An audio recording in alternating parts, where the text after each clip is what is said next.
பாக்குற செல்லிலுமே என் கையில தான்.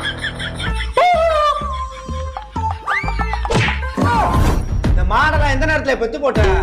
7:30 அவனே. ஏன் இப்படி இருக்கேன்? பள்ளியிடத்துக்கு போற மணியா இருக்கேன், பண்ணி மேய்க்க போற மணி இருக்கேன். ஏய், இன்னும் 2 மணி நேரத்துல வருவேன். போன தரல தம்பின்னு பார்க்க மாட்டேன், கேஸ் ஆயிரும். பாண்டி கேஸுங்க ஆகுறது. முனிசாமி வீட்டுல கேஸு காசு கொடுத்துட்டேன், வரப்போ தூக்கிட்டு வந்துரு.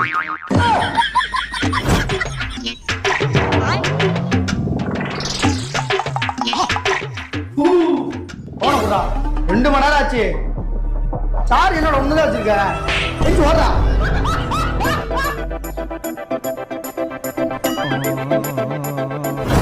நான் என்ன பண்ண? நான் ஒண்ணுமே பண்ணலையா? ஓடி வெடிச்சிருச்சு. Plastic plastic. வா வா.